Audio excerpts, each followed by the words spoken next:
Ako po si TJ Monterde. Good evening po sa inyo. Simulan natin sa kantang to. Naisulat ko to, naniligaw pala ako kay Casey. Sabi ko sa sarili ko, kasi, okay, tuloy ko yung kwento ng konti. TJ, first boyfriend.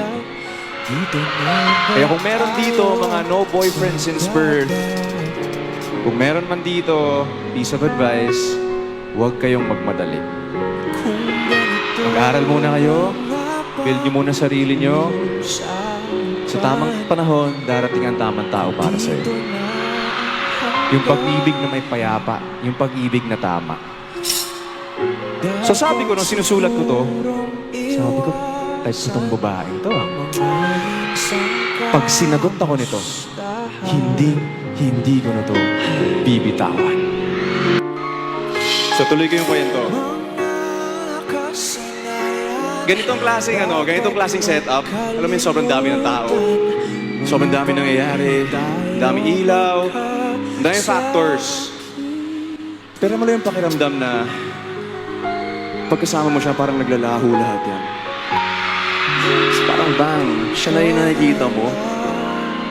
Meron akong ganong pakiramdam na naramdaman one time na mag-asama kami.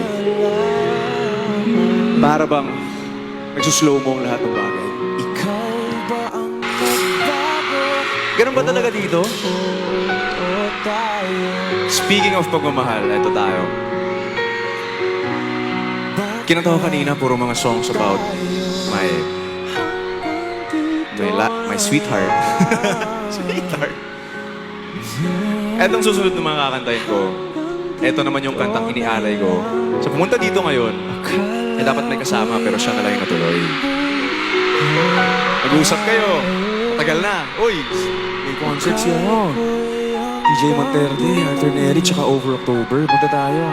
Nag-usap na kayo. Tapos, a few days before, biglang iba na yung pakikitungo niya sa'yo. Biglang nawalang ilaw, gano'n. Gano'n kalamig yung pakikitungo niya sa'yo. So, ang gusto kong sabihin is, hindi sa lahat ng pagkakataon ay makukuha natin ang gusto natin. May mga bagay na kahit gano'n natin pilitin, hanggang doon na lang talaga.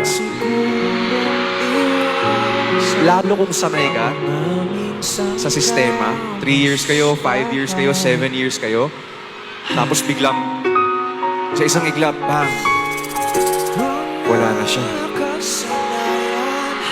May nagtuturoan na. Di mo na alam gagawin mo. Ano ako magsisimula?